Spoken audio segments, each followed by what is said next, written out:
আশুরার তাৎপর্যের মূল কারণ হলো আল্লাহ সুবহানাহু ওয়া তাআলা এই দিনটিতে আল্লাহ নবী মুসা আলাইহিস সালামকে বিজয় দিয়েছেন এবং অত্যাচারী ফেরাউনকে তার দলবল সহকারে সমুদ্রে অপমানজনকভাবে নিমজ্জিত করেছেন, পরাজিত করেছেন।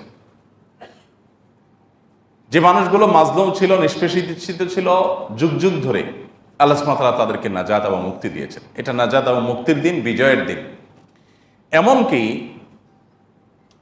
ইতিহাসের পরিক্রমায় তার হাজার হাজার বছর পরে এসে নবী করিম সাল্লাল্লাহু আলাইহি সাল্লামের, আমাদের নবী সাল্লাল্লাহু আলাইহি সাল্লামের ওয়াফাতের, তার মৃত্যুর প্রায় অর্ধ শতাব্দীর পর এসে তারই কলিজার টুকরা দৌহিত্র হোসেন রাদিয়াল্লাহু তাআলা আনহুকে যে সপরিবারে কারবালার প্রান্তরে নির্মমভাবে শাহাদাত বরণ করতে হয়েছে, সেটাও কিন্তু বিজয়ের ইতিহাস, পরাজয়ের ইতিহাস না।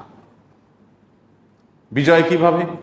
তিনি শহীদ হয়েছেন সপরিবারে, তাকে সপরিবারে শেষ করে ফেলা হয়েছে, কারণ তখনকার শাসক ইয়াজিদ তাকে প্রতিহত করতে নির্দেশ দিয়েছিল।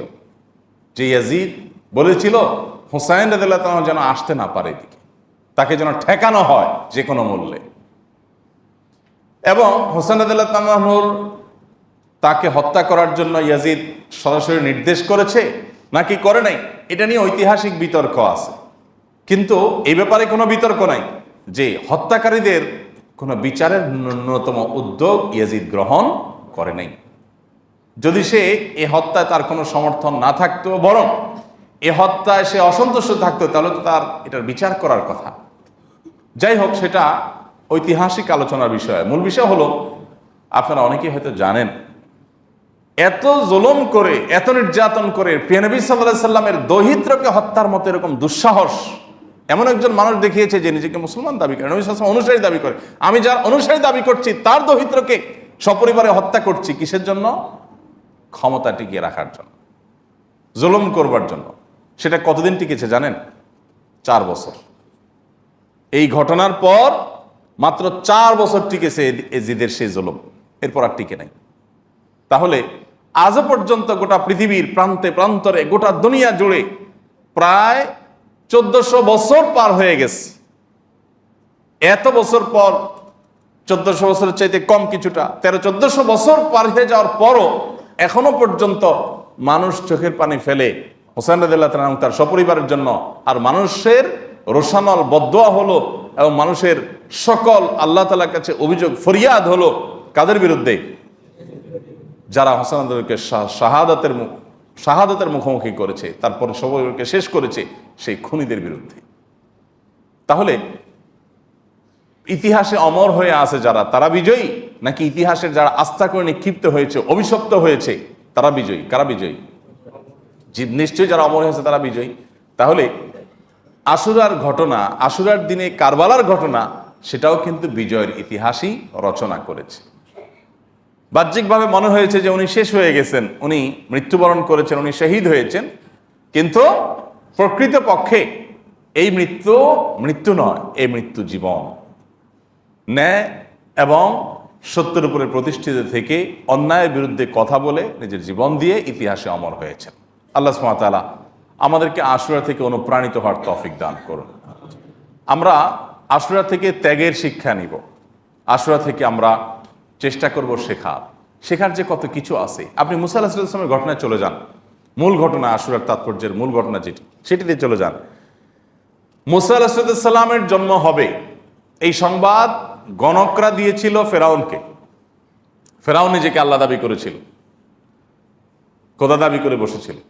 গণকরা বলেছে আপনার শাসন এরিয়ার মধ্যে একটা শিশুর জন্ম হবে, সেই শিশু আপনার শাসন ক্ষমতা দখল করবে। বলে কি? আপনাকে ক্ষমতাচ্যুত করবে। ফেরাউন বলে সর্বনাশ, তাহলে কিভাবে সামলাবো? বলে যে এই শিশু কোথায় কার ঘরে জন্ম নিবে সেটা আমরা বলতে পারবো না, কিন্তু নিবে। গণকরা ওহির অনেক তথ্য চুরি করতে পারে শয়তানের সাথে যোগসাজশ করে, কোরআনের সে সম্পর্কে ডিটেল বিবরণও আছে। কিন্তু তো সেখান থেকে তারা তথ্য দিয়েছে, এবং তাদের তথ্য, এই অবৈধ তথ্য বা চুরি করা তথ্য সত্য হলেও এটাকে বিশ্বাস করতে ইসলাম নিরুৎসাহিত করে। এটাকে আবার কেউ দলিল হিসাবে নিয়ে আমরা গণকদের কাছে না যাই। আবার ওইটা গেলে 40 দিন পর্যন্ত ইবাদতই কবুল হবে না, বিশ্বাস করেন আর না করেন। যাই হোক, তো ফেরাউন যেহেতু অমুসলিম, নিজেই নিজেকে আল্লাহ দাবি করেছে, আল্লাহ বিদ্রোহী, তাহলে তার তো আর হালাল হারাম নাই, সে ঘরের কথা বিশ্বাস করেছে। যাই হোক, এবং এই কথা বিশ্বাস করে সে নির্দেশ জারি করলো যে আমার ক্ষমতার এরিয়াতে, আমার রাজ্যে যত শিশু আজ থেকে জন্মগ্রহণ করবে তাদের সবাইকে হত্যা করে ফেলা হোক, ছেলেগুলোকে সব, কারণ মেয়েরা তো ঝামেলা করবে না, ছেলেগুলো ঝামেলা করবে, এগুলো সবগুলো হত্যা করে ফেলা। হাজার হাজার শিশু হত্যা করেছে শুধুমাত্র নিজের জুলুমকে টিকিয়ে রাখবার জন্য। এই অত্যাচারী শাসক অন্যদেরকে পরাধীন করে রেখেছিল, বনি ইসরাইলকে পরাধীন করে রেখেছিল, তাদের স্বাধীনতা খর্ব করেছিল, তাদেরকে শৃঙ্খলে আবদ্ধ করেছিল গোলামীর। এবং সে জুলুমকে প্রলম্বিত করবার জন্য, দীর্ঘায়িত করবার জন্য বাধা হতে পারে, এই জন্য হাজার হাজার শিশু হত্যা করেছে। আল্লাহ সুবহানাহু ওয়া তাআলা দেখেন, আপনারা কোরআনে সূরা তাহাতে বিভিন্ন সূরাতে ডিটেইল পাবেন, আল্লাহু আকবার, যে মুসা আলাইহিস সালামের মা যখন দেখতে পেলেন মুসা ইসলামের মাত্র জন্ম হলো, এদিকে আশেপাশে সব শিশু হত্যার মহোৎসব চলছে।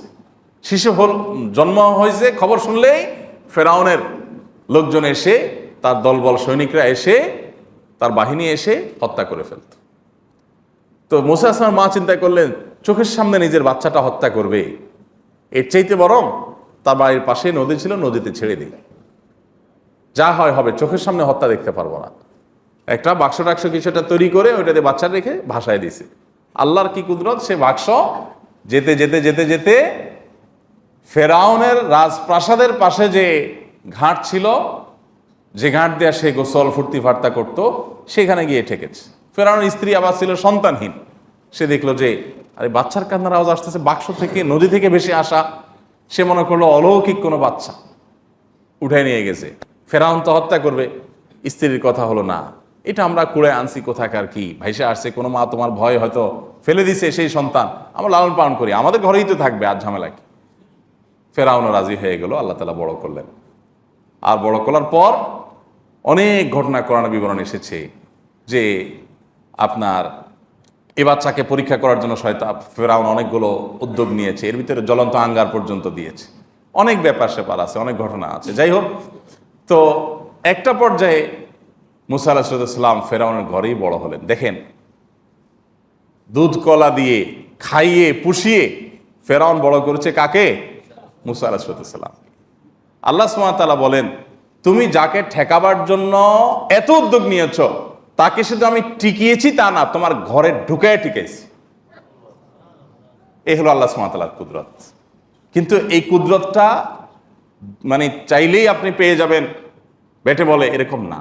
বহু অপেক্ষা করতে হয়, বহু প্রতীক্ষা করতে হয়। পৃথিবীর ইতিহাসে এরকম 2-4টা ঘটনা ঘটিয়ে আল্লাহ তাআলা কোরআনে সেগুলো দিয়ে দিয়েছেন আমাদের শিক্ষা গ্রহণ করবার জন্য। আমরা তো অনেকে একটু মেঘ দেখলেই পালায়া দৌড়াইতে চাই। আমি ন্যায় এবং সত্যের উপরে যদি প্রতিষ্ঠিত থাকি, তাহলে আমি আমার কক্ষপথে, আমি আমার লক্ষ্যপথে অবিচল থাকব। আমার সফলতা দেওয়ার মালিক আল্লাহ সুবহানাহু ওয়া তাআলা। এমনকি আমার যদি জীবনও চলে যায়, যাক, কিন্তু আমি কখনো অন্যায়ের পথে পা বাড়াবো না। আজকাল তো সামান্য একটু লোভে আমরা ঘুষ, সুদ, দুর্নীতি, 2 নম্বরের পথে চলে যাই। আমি মনে করি যে একটু অভাব অনটনের ভয়ে আমাকে এই পথে চলে যেতে হবে, আমি সরে যাই, লক্ষ্যপথ থেকে সরে যাই।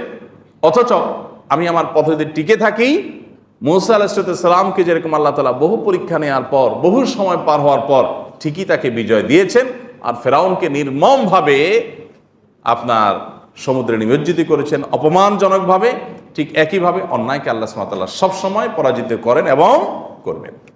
এখান থেকে শিক্ষা গ্রহণ করি, ন্যায়ের পথে চলবো, অন্যায়ের পথে চলবো, যত বাধা আসে আসুক।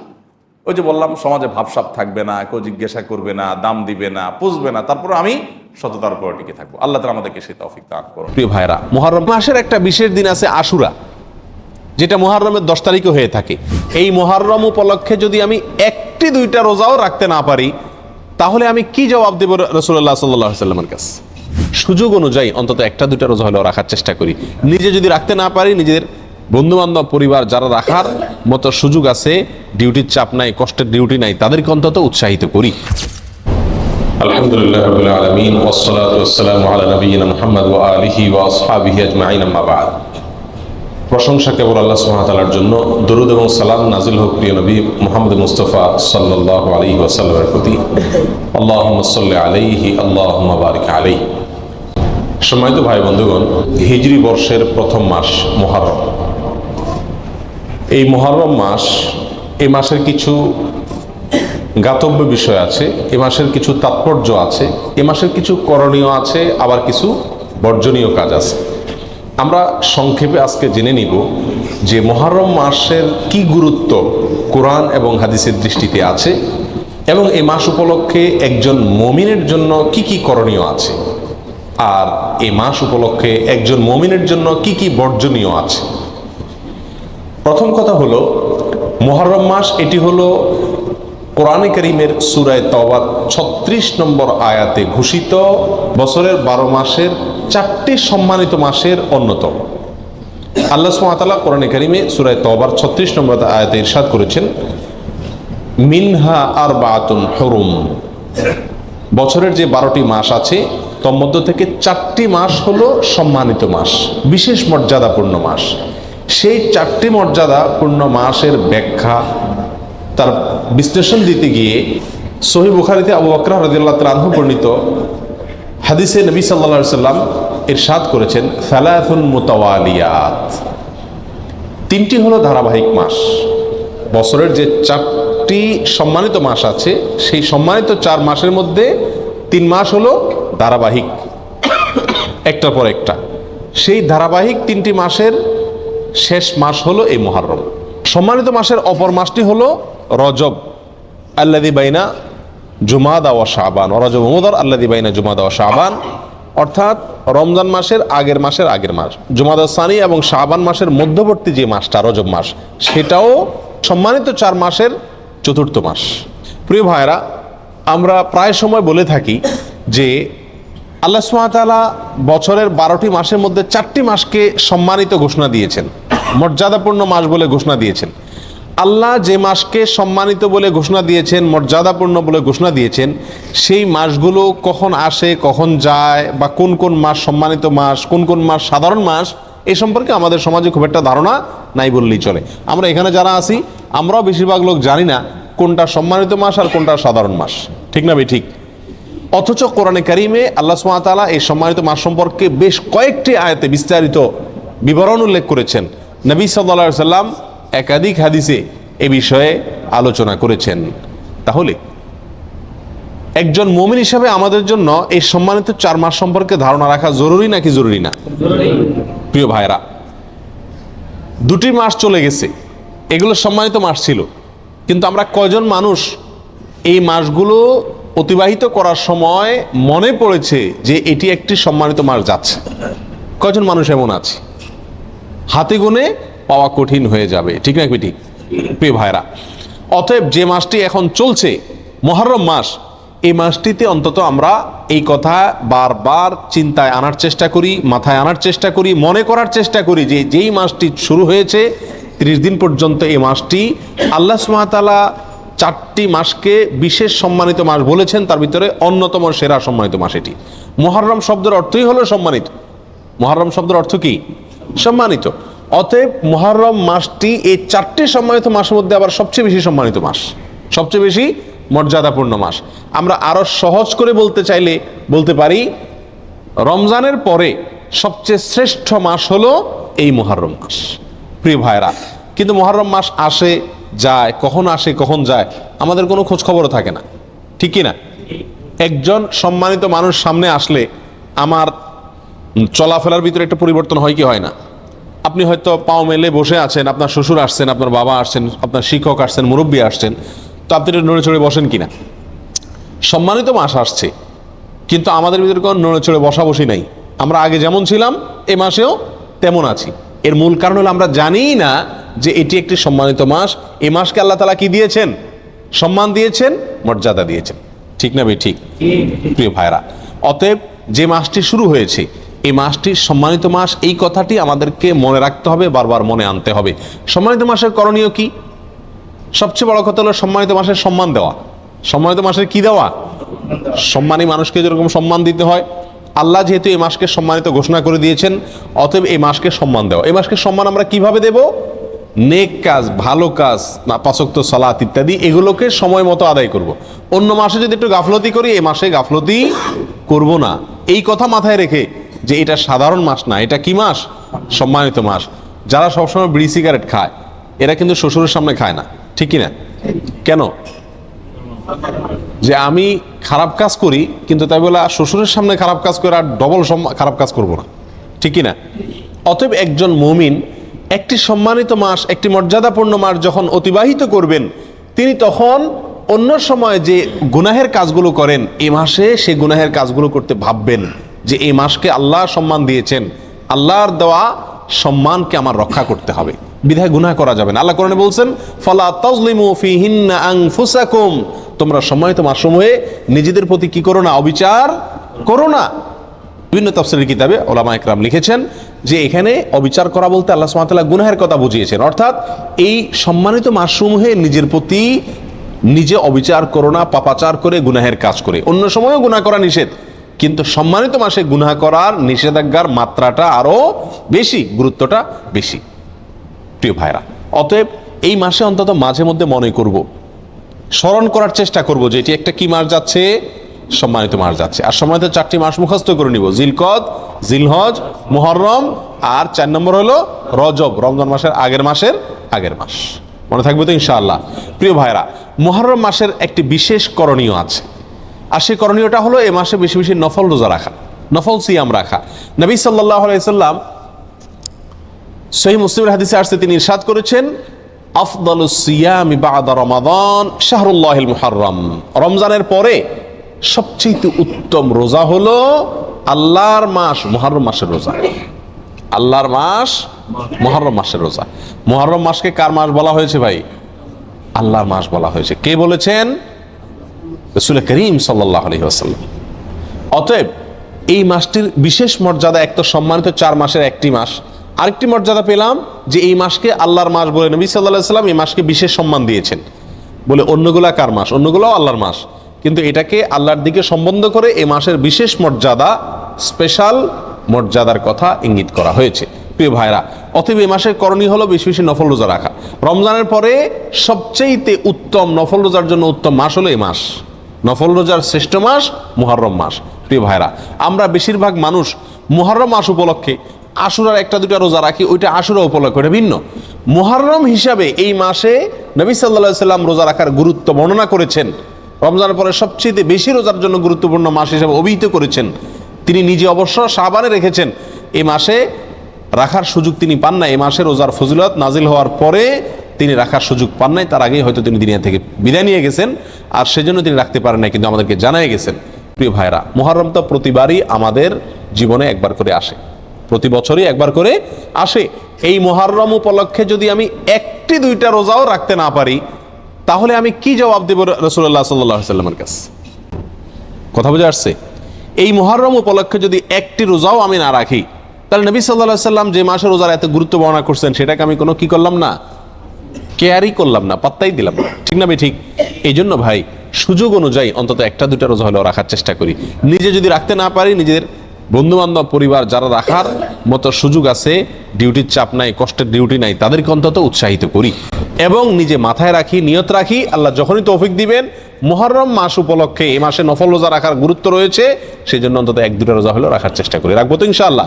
আল্লাহ তাআলা আমাদের সকলকে তৌফিক দান করেন। প্রিয় ভাইরা, এই হলো মুহররম মাস উপলক্ষে করণীয়। একমাত্র করণীয় হলো এই মাসে বেশি বেশি নফল রোজা রাখা, আর সম্মানিত মাস হিসেবে গুনাহের কাজ কম করা, নেকির কাজ ভালো করে বেশি করে করার চেষ্টা করা, যুদ্ধ বিগ্রহ না করা। এই মাসের একটা বিশেষ দিন আছে আশুরা, যেটা মুহররমের 10 তারিখে হয়ে থাকে। এই আশুরা উপলক্ষে আমাদের বেশ কিছু করণীয় আছে, আবার কিছু বর্জনীয় আছে। করণীয় কাজ কি সে বিষয়ে বলার আগে বলতে চাই, নবী করিম সাল্লাল্লাহু আলাইহি সাল্লাম মক্কা থেকে যখন মদিনায় হিজরত করে আসলেন, তিনি দেখলেন যে মদিনার মানুষেরা, ইহুদিরা, মদিনায় ইহুদিদের বসবাস ছিল, তাদেরকে তিনি দেখতে পেলেন যে তারা আশুরার দিন অর্থাৎ মুহররমের 10 তারিখে রোজা রাখে। তখন নবী করিম সাল্লাল্লাহু আলাইহি সাল্লাম তাদেরকে জিজ্ঞেস করলেন যে তোমরা এই দিনে রোজা রাখো কেন? রহস্য কি? কি কারণে রোজা রাখো? তখন ইহুদিরা নবী সাল্লাল্লাহু আলাইহি সাল্লামকে জবাব দিলেন যে এই দিনে আমরা রোজা এই জন্য রাখি যে এই দিনে আল্লাহ সুবহানাহু ওয়া তাআলা তার নবী আমাদের নবী অর্থাৎ বনী ইসরাইলের নবী, ইহুদিদের নবী মুসা আলাইহিস সালামকে এবং তার জাতি বনী ইসরাইলকে আল্লাহ তাআলা মুক্তি দিয়েছেন। ফেরাউনের অধীনে তারা কৃতদাস হিসাবে দীর্ঘদিন বন্দী ছিলেন, জুলুমের শিকার ছিলেন। আল্লাহ তাআলা তাদেরকে মুক্তি দান করেছেন, ফেরাউনকে ডুবিয়েছেন সমুদ্রে, ফেরাউনকে ডুবিয়েছেন, আর মুসা আলাইহিস সালামকে এবং বনী ইসরাইলকে আল্লাহ তাআলা রক্ষা করেছেন। তাহলে বনী ইসরাইল জাতির প্রতি মুসা আলাইহিস সালামের প্রতি আল্লাহ তাআলা অনুগ্রহ নাজিল করেছেন, তাকে এবং তার জাতিকে স্বাধীনতা দিয়েছেন, মুক্তি দিয়েছেন। আর সেই জন্য আমরা তার উম্মত হিসাবে শুকরিয়া আদায় করে এই দিন রোজা রাখি। নবী করিম সাল্লাল্লাহু আলাইহি সাল্লাম তাদের এই কথা শুনে বললেন, নাহনু আহাক্কু বিমূসা, তোমরা মুসা আলাইহিস সালামের অনুসারীর দাবি করো ঠিক আছে, কিন্তু মুসা আলাইহিস সালামের অনুসারী হিসাবে তোমরা যত না সত্য, তার চাইতে বেশি সত্যবাদী অনুসারী হিসাবে আমরা।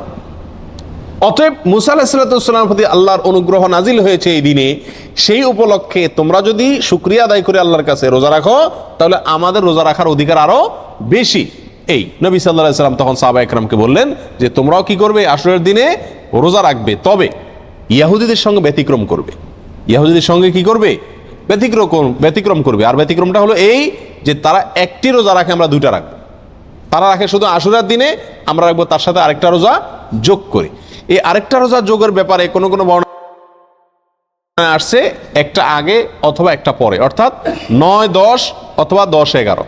আশুরা তো 10 তারিখের রোজা, তার সাথে একটা আগে অথবা পরে যে কোনো একদিন একটা রোজা যোগ করে হয় 9, 10 আর না হয় 10, 11 রাখার জন্য বলা হয়েছে। যদিও সেই হাদিসকে ওলামা একরামের কেউ কেউ সহিহ বলেছেন, কেউ কেউ যঈফ বলেছেন। তবে নবী করিম সাল্লাল্লাহু আলাইহি ওয়াসাল্লাম তার মৃত্যুর আগের বছর বা তিনি তার মৃত্যুর বছর বলেছিলেন যে আল্লাহ যদি আমাকে আগামী বছর হায়াতের বাঁচিয়ে রাখেন, আমি যদি বেঁচে থাকি, তাহলে লাসুমান্নাত তাসিআ ওয়াল আশিরা, তাহলে আমি আগামী বছর মুহররম আসলে, আশুরা আসলে 9 এবং 10 2 দিন রোজা রাখব। এই হাদিস থেকে বোঝা গেল নবী সাল্লাল্লাহু আলাইহি সাল্লামের আকাঙ্ক্ষা ছিল, তার নিয়ত ছিল, তার ইচ্ছা ছিল আশুরার সাথে আগের দিন রোজা মিলিয়ে রাখা, অর্থাৎ 9, 10, 11 না। এই জন্য ওলামা একরাম বলেন সবচেয়ে উত্তম হলো আশুরা উপলক্ষে একজন মুমিনের জন্য 2টা রোজা রাখা। আর সে 2টা রোজা হলো কোনটা? 9 এবং 10। কথা বুঝে আসছে? শুধু 10 তারিখের রোজা রাখা যাবে কিনা, যে 2টা রাখতে পারতেছে না সে কমপক্ষে একটা রাখতে পারবে কিনা, এ বিষয়ে ওলামা একরাম অনেকে বলেছেন এটা অনুচিত হবে, মাকরু হবে। কেন? কারণ হলো ইহুদিদের সাথে মিল হয়ে যায়, নবী সাল্লাল্লাহু আলাইহি ওয়াসাল্লাম ইহুদিদের থেকে ব্যতিক্রম করতে বলেছেন, সেজন্য একটা রাখা উচিত নয়। আর অন্যান্য ওলামা একরাম বলেন যে নাই মামার চাইতে কানা মামা ভালো, একেবারে 2টা যদি না রাখতে পারে কমপক্ষে একটা রাখলো। কথা বুঝে আসছে? তো যাই হোক, 2টা রাখা উত্তম, আর সেটা হলো 9 এবং 10। নবী সাল্লাল্লাহু আলাইহি সাল্লাম আশুরার রোজার ফজিলত তালাশের জন্য, এই রোজার ফজিলত অন্বেষণের জন্য যত চেষ্টা করতেন, রমজানের ফরজ রোজার পরে অন্য কোনো নফল রোজার ব্যাপারে, নফল রোজার ফজিলত আহরণ করার ব্যাপারে এত বেশি চেষ্টা তিনি করতেন না বলে হাদিসে প্রমাণিত। এক বর্ণনা আসছে, নবী সাল্লাল্লাহু আলাইহি সাল্লাম বলেছেন, আবু হুরায়রা রাদিয়াল্লাহু তাআলা বর্ণনা করছেন হাদিসটি, যে সাল্লাল্লাহু আলাইহি সাল্লাম ইরশাদ করেছেন, সিয়ামু ইয়াউমি আশুরা আহতাসিবু আলাল্লাহি আন ইউকাফিরা সানাতাল্লাতী ক্বাবলা, আশুরার দিনে যদি কেউ রোজা রাখে, আল্লাহর প্রতি আমার ধারণা হলো আল্লাহ তাআলা তার পিছনের 1 বছরের গুনাহ মাফ করে দিবেন। ছোট ছোট যে অপরাধগুলো হয়ে থাকে এগুলো আল্লাহ তাআলা মাফ করে দিবেন যদি কেউ কি রাখে, আশুরার রোজা রাখে। প্রিয় ভাইয়েরা, এই রোজার এত বেশি গুরুত্ব যে মদিনাতে সাহাবা একরাম ফরজ রোজা ছাড়া অন্য কোন নফল রোজার জন্য নিজের শিশুদেরকে রোজা রাখাইতেন না, বা রাখাইতেন বলে জানা যায় না। কিন্তু আশুরার রোজা তাদের ছোট ছোট শিশুদেরকে দিয়ে রাখাইতেন, এবং শুধু রাখাইতেন তা নয়, বাচ্চারা যাতে রোজাটা রাখতে পারে, যাতে ক্ষুধার তাড়নায় ভেঙে না ফেলে, সেজন্য তাদেরকে খেলনা ইত্যাদি দিয়ে ভুলায় রাখতেন। এইসব কিছু থেকে আশুরার রোজার গুরুত্ব একজন মুমিনের কাছে পরিষ্কারভাবে ফুটে ওঠে। এই জন্য ভাই, মুহররমের 10 তারিখে আমরা কি রাখবো? ইনশাআল্লাহ রোজা রাখবো, আর তার সাথে 9 তারিখ মিলিয়ে রাখবো। বাংলাদেশে যারা আছেন তারা বাংলাদেশে আকাশে যেহেতু একদিন পরে চাঁদ দেখা যায়, সৌদি আরবের পরে, আমাদের ভৌগোলিকভাবে আমাদের অবস্থানের কারণে একদিন পরে যেহেতু আমাদের আকাশে চাঁদ দেখা যায়, সেহেতু আমরা এদেশের একদিন পরেই সাধারণত কি রেখে থাকি? আপনার আশুরা রোজা রেখে থাকি। আল্লাহ তাআলা আমাদের সকলকে আমলটা করার তৌফিক দান করেন। প্রিয় ভাইরা, এই ঘটনা থেকে, এই আলোচনা থেকে আমরা জানতে পারলাম আশুরা এটা একটি বিজয়ের দিন। আশুরার দিনটা একটা কিসের দিন? বিজয়ের দিন, একটা মুক্তির দিন। কার মুক্তির দিন? মুসা আলাইহিস সালামের। কার বিজয়ের দিন? মুসা আলাইহিস সালাম এবং বনী ইসরাইলের। আল্লাহর একজন উলুল আজম নবী, একজন সিনিয়র একজন নবী, মুসা আলাইহিস সালামের বিজয়ের দিন, তার প্রতি আল্লাহর রহম নাজিলের দিন, মুক্তির দিন, ঠিক কিনা? এবং সেই হিসাবে আমরা বলতে পারি এটা একটি মূলত সুখের দিন। একটি কিসের দিন? সুখের দিন। বিজয়ের দিন হিসাবে কি? সুখের দিন। আর এই জন্য তো শুকরিয়া আদায় করে রোজা রাখতে হয়। কিন্তু আমাদের দেশে শতকরা 99 জন মানুষ আশুরা বলতে জানে এটা হলো শোকের দিন, সুখের উল্টা শোকের দিন, ঠিক না ভাই? ঠিক। আমাদের দেশে মানুষ জানে আশুরা মানে কারবালার দিন। আশুরা মানে কিসের দিন ভাই? কারবালার দিন। আশুরা আসলে মানুষ জানে যে এই দিনে কারবালা একটা নির্মম হত্যাকাণ্ডের ঘটনা ঘটেছিল, এটা মানুষ জানে। কিন্তু এর পিছনের যে ইতিহাস, এর যে আরো গোড়ার ইতিহাস, এর যে মূল এবং আসল ইতিহাস, মুসা আলাইহিস সালামের বিজয়ের ঘটনা, সেটা আমাদের দেশে মানুষ কি করে না? জানে না। প্রিয় ভাইরা, এই দিনটিতে বিজয় হয়েছিল মুসা আলাইহিস সালামের, সেটি হলো এই দিনের মূল ঘটনা, আসল ঘটনা। আর সেই ঘটনাকে কেন্দ্র করেই নবী সাল্লাল্লাহু আলাইহি ওয়াসাল্লাম রোজা রাখতে আমাদেরকে কি করেছেন? নির্দেশ করেছেন। সেটা আমাদের জন্য পালনীয়। কিন্তু একই দিনে ঘটনাচক্রে আরেকটি দুর্ঘটনাও ঘটে গিয়েছিল।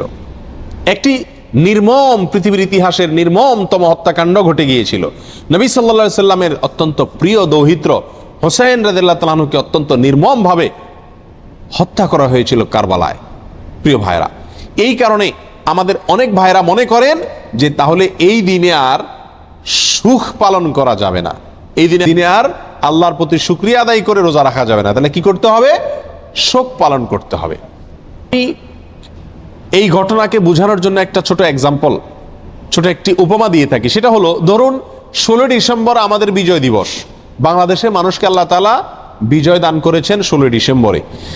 16 ডিসেম্বরের বিজয় দিবস মানে খুশির দিন, আনন্দের দিন, শুকরিয়া আদায় করার দিন। এই দিনে ঘটনাচক্রে যদি বিজয়ের ঘটনার বহু বছর পরে যদি এই দিনে কোনো দুর্ঘটনা ঘটে, কোনো বন্যা, প্লাবনে হাজার হাজার মানুষ মারা যায়, তাহলে কি এই দিনটা বিজয় দিবস পরিবর্তন হয়ে শোকের দিবস হয়ে যাবে? কখনো হবে? এটা সম্ভব কোনোদিন? বড়জোর এরকম হতে পারে, বিজয় দিবসের আলোচনা বা বিজয় দিবসটা আসলেই ওই দুর্ঘটনার পর থেকে যতবার বিজয় দিবস আসবে, বিজয় দিবসে আলোচনা আসবে, তখন মানুষের মনে পড়বে, মানুষ স্মরণ করবে, বলবে যে এটি আমাদের বিজয় দিবস, খুশির দিবস হলেও দুঃখজনকভাবে এই দিনে একটি বিচ্ছিন্ন দুর্ঘটনাও ঘটে গিয়েছিল, ঠিক না ভাই? ঠিক। কিন্তু এই দিনের আসল ঘটনা বিজয়কে ভুলে গিয়ে শোক পালন করা, এটা কোনোদিন হবে? যৌক্তিক হবে? হবে না। অতএব কারবালার যে ঘটনা ঘটেছিল সেটাও 10 মুহররম ঘটেছিল, কিন্তু এই দিনে আসল যে ঘটনা ঘটেছে মুসা আলাইহিস সালামের বিজয়, সেটা কোনোদিন চাপা পড়ে যাওয়া এটা যুক্তিসঙ্গত নয়। বিধায় একজন মুমিন আশুরা আসলে সর্বপ্রথম তার মাথায় চলে যাবে কোন দিন? মুসা আলাইহিস সালামের বিজয়ের দিন। এরপরে পাশাপাশি একই দিনে যেহেতু আরেকটি নির্মম ঘটনা ঘটেছে, সেটাও তার মনে আসতে পারে। এবং সে উপলক্ষে হোসেন রাদিয়াল্লাহু তাআলা আনহু সহ তার পরিবারের সদস্যরা যারা নির্মমভাবে নিহত হয়েছিলেন, হত্যা করা হয়েছিল, তাদের জন্য আল্লাহ সুবহানাহু ওয়া তাআলার কাছে দোয়া করতে পারেন। যারা হত্যায় জড়িত ছিল তাদেরকে আল্লাহ সুবহানাহু ওয়া তাআলা পৃথিবীর ইতিহাসের নিকৃষ্টতম সাজা যেন তাদেরকে দেন, সেজন্য আল্লাহর কাছে আরজি পেশ করতে পারেন। কিন্তু তাই বলে আপনি কি করতে পারেন না? তাজিয়া মিছিল, শোক মিছিল এগুলো বের করতে পারেন না। কারণ ইসলাম 3 দিনে বেশি কোনো মৃত্যুতে, কোনো দুর্ঘটনায় শোক পালন করার সুযোগ, অনুমতি দেয় নাই। অতএব রাজনৈতিক আপনার বিভিন্ন দলগুলো তাদের শোক পালন করে থাকে বছরকে বছর, যুগ যুগ ধরে, সেটা ভিন্ন বিষয়। কিন্তু ইসলামী শরীয়তে কোনো মানুষের মৃত্যুর পরে 3 দিনের বেশি শোক পালন করার কোনো সুযোগ, অনুমোদন নাই। প্রিয় ভাইরা, অতএব আশুরা উপলক্ষে প্রথম আমাদেরকে খেয়াল রাখতে হবে যে আমাদের ধারণাটাকে পরিবর্তন করতে হবে। এই দিনটি কারবালার দিন নয়, এই দিনটি হলো মুসা আলাইহিস সালামের বিজয়ের দিন। পাশাপাশি কারবালার ঘটনাও ঘটেছে। আল্লাহ তাআলা আমাদেরকে সঠিকটা বুঝার তৌফিক দান করেন। প্রিয় ভাইয়েরা, এখন আমরা এই দিনে কি আসলে যেহেতু 2টা ঘটনায় ঘটছে, কোনটাকে আমরা বড় করে দেখব? মুসা আলাইহিস সালামের বিজয়কে বড় করে দেখব, নাকি হোসেন রাদিয়াল্লাহু তাআলা আনহুর মৃত্যুকে, শাহাদাতকে, শোকের দিনটাকে, শোকটাকে বড় করে দেখব? কোনটাকে বড় করে দেখব? মুসা আলাইহিস সালামের বিজয়টাকে বড় করে দেখব। কেন? 2 কারণ। নাম্বার 1, মুসা আলাইহিসসালামের বিজয়ের খবর দিয়ে গেছেন মুহাম্মদ সাল্লাল্লাহু আলাইহি সাল্লাম, এবং তিনি ওই বিজয় পালন করা, রোজা রাখার মাধ্যমে সেই বিজয় পালন করার জন্য আমাদেরকে শিক্ষা দিয়ে গেছেন। ঠিক না ঠিক? শুকরিয়া আদায় করার জন্য রোজা রাখার আদর্শ তিনি রেখে গেছেন। তার আদর্শ পরিবর্তন হওয়ার কোনো সুযোগ আছে? আল্লাহ সুবহানাহু ওয়া তাআলা বলেছেন, আল ইয়াউমা আকমালতু লাকুম দীনাকুম ওয়া আতমামতু আলাইকুম নি'মাতি ওয়া রাদিতু লাকুমুল ইসলামা দীনা। তোমাদের প্রতি আজ আমি ইসলামকে পরিপূর্ণ, আমার নিয়ামতকে পরিপূর্ণ করে দিয়েছি। ইসলামের মধ্যে নবী সাল্লাল্লাহু আলাইহি সাল্লামের ইন্তেকালের পরে, তার মৃত্যুর পরে আর কোনো জিনিস যোগ হওয়া অথবা বিয়োগ হওয়ার কোনো সুযোগ নাই। অতএব নবী সাল্লাল্লাহু আলাইহি সাল্লামের মৃত্যুর বহু বছর পরে কারবালার ঘটনা ঘটেছে, বিধায় কারবালার ঘটনাকে কেন্দ্র করে কোনো কর্মসূচি যদি দিতে হয়, একই দিনে নবী সাল্লাল্লাহু আলাইহি সাল্লামের কর্মসূচি থাকে, দেওয়া কর্মসূচি থাকে, তাহলে কোনটা অগ্রাধিকার পাওয়ার কথা? নবী সাল্লাল্লাহু আলাইহি সাল্লামের দেওয়া কর্মসূচি, তার শেখানো বাতানো আমলের অগ্রাধিকার হওয়া যুক্তির দাবি। ঠিক না ঠিক? প্রিয় ভাইয়েরা, অতএব এই দিনে আমাদের যে ভুল একটি কালচার আমাদের সমাজে প্রচলিত আছে, সেটা হলো এই দিন উপলক্ষে আমাদের সমাজে সবচেয়ে বড় ভুল, এই দিন উপলক্ষে সবচেয়ে বড় ভুল হলো যে এই দিনটাকে আমরা মনে করি কারবালার দিন। এই দিনটার আসল ইতিহাসটাকে আমরা জানি না। প্রিয় ভাইরা, এর পিছনে আমাদের মিডিয়ার বিশাল বড় ভূমিকা। আমাদের দেশে যে সমস্ত মিডিয়া আছে, সেটা প্রিন্ট মিডিয়া হোক আর ইলেকট্রনিক মিডিয়া হোক, এই সব মিডিয়াগুলো সব সময় দেখবেন সুন্নাহকে কখনো এরা প্রচার করে না, সবসময় বেদাতকে ফলাও করে এবং প্রচার করে, সুন্নাহকে দমিয়ে রাখার চেষ্টা করে মিডিয়াগুলো। যেমন এই আশুরাকে কেন্দ্র করে আপনারা দেখবেন ঢাকা শহরের পুরান ঢাকায় মিরপুরে দুই একটা জায়গাতে 200, 150, 100 ছোট ছোট বাচ্চা পোলাপান, এরা তাজিয়া মিছিল মানে শোক মিছিল বের করে, কারবালা ঘটনাকে স্মরণ করে আশুরার দিনে শোক মিছিল বের করে। ওই মিছিলের ঘটনাকে, ওই মিছিলকে আপনার সারাদিন টেলিভিশন, রেডিও, পত্রপত্রিকায় ফলাও করে প্রকাশ করে, এবং ওই দিনের সংবাদের অন্যতম শিরোনাম থাকে সমস্ত মিডিয়াগুলোতে, আজ পবিত্র আশুরা। আজকের এই দিনে মহানবী হযরত মুহাম্মদ সাল্লাল্লাহু আলাইহি সাল্লামের প্রিয় দৌহিত্র হুসাইন রাদিয়াল্লাহু তাআলা আনহুকে কারবালার প্রান্তরে, ইরাকের কারবালার প্রান্তরে নির্মমভাবে শহীদ করেছে অমুক অমুক অমুক অমুকে। এখানে বলতে বলতে কোনো কোনো মিডিয়াতে, বিশেষ করে রেডিও চ্যানেলগুলোতে বিশিষ্ট সাহাবী, কোরআনের লেখক, ওহির লেখক মুআবিয়া রাদিয়াল্লাহু তাআলা আনহুকে অকথ্য ভাষায় গালিগালাজ করা হয়। কথা বুঝে আসছে? এবং সংবাদে আরো বলা হয় এই দিনটি উপলক্ষে রাজধানী ঢাকা সহ দেশের বিভিন্ন জায়গায় তাজিয়া মিছিল বের করা হয়েছে, অর্থাৎ শোক মিছিল বের করা হয়েছে। প্রিয় ভাইরা, 150-200 লোকের 2-3টা মিছিল, এটা সারাদিন সংবাদে বলে। একই দিনে মহানবী হযরত মুহাম্মদ সাল্লাল্লাহু আলাইহি সাল্লামের সুন্নাহকে পালন করতে গিয়ে, নির্দেশকে পালন করতে গিয়ে সারা দেশে লক্ষ লক্ষ মানুষ নফল রোজা রেখেছেন, সেই কথা কিন্তু কোনো মিডিয়া কি করে না, বলে না। যার কারণে মানুষ ওই ভুলটা জানে, সঠিকটা জানে না, বেদাত জানে, সুন্নাহ জানে না, একটা জানে আরেকটা জানে না। ঠিক না ঠিক? প্রিয় ভাইরা, অতএব আমাদেরকে সঠিকটার প্রচার করতে হবে। এই জাতীয় বিষয়গুলোকে বেশি বেশি কি করতে হবে? প্রচার করতে হবে। আজ মিডিয়াতে যদি এই দিনের মূল ঘটনা যেটি হাদিসে বর্ণিত হয়েছে সেটি যদি আসতো, পাশাপাশি কারবালা ঘটনাও আসতো, তাহলে সেটা কি ছিল না? দোষণীয় ছিল না। আল্লাহ তাআলা আমাদের সকলকে আশুরা উপলক্ষে যে সমস্ত ভুল ধারণা আছে, ভ্রান্ত ধারণা আছে, সেগুলোকে সংশোধন করবার তৌফিক দান করুন। আল্লাহ তাআলা আমাদের সকলকে আশুরা উপলক্ষে একমাত্র আমল হলো নফল রোজা রাখা। আর আমাদের তাজিয়া মিছিল যারা করে, তারা চাঁদা রাদা উঠায় ওই দিন ভালো করে আরো খিচুড়ি খায়। যেদিন হাদিসে নফল রোজা রাখতে বলছে, গানাই বন্ধ করতে বলছে, তারা ওই দিন আরো বেশি কি খায়? খিচুড়ি খায়। ডেক বসায় দেখবেন মনে মনে, এবং খিচুড়ি পাকায়, বিতরণ করে খায়। প্রিয় ভাইরা, এই দিনটি নফল রোজার দিন, এই দিনটি মুসা আলাইহিস সালামের বিজয়ের দিন, পাশাপাশি একটি নির্মম ঘটনার দিন। কোনো মুমিনের জন্য এটা কষ্টের কারণ না হয়ে থাকতে পারে না। নবী সাল্লাল্লাহু আলাইহি সাল্লামের প্রিয় নাতিকে নির্মমভাবে হত্যা করা হয়েছে সপরিবারে, এই ঘটনায় ব্যথিত না হয়ে কোনো মুমিন থাকতে পারে না। অতএব আমরা সকলেই ব্যথিত। আমরা আল্লাহর কাছে বিচার চাই হত্যাকারীদের, আল্লাহর কাছে মর্যাদা চাই নিহতদের। কিন্তু তাই বলে নবী সাল্লাল্লাহু আলাইহি সাল্লামের বাতানো আমল, আদর্শ, সুন্নাহ সেটা চাপা পড়ে যাবে, ভুলে যাব আমরা। এর চাইতে জুলুমের কথা, এর চাইতে অবিচারের কথা আর কিছুই হতে পারে না। আল্লাহ তাআলা আমাদের সকলকে মুহররম মাসের তাৎপর্য করণীয়, আশুরার তাৎপর্য করণীয়, ভুল ধারণাগুলোকে সংশোধন করবার এবং বর্জনীয় কাজগুলোকে ছাড়বার তৌফিক আল্লাহ তাআলা দান করুন। ওয়া আখিরু দাওয়ানা আনিল হামদুলিল্লাহি রাব্বিল আলামিন।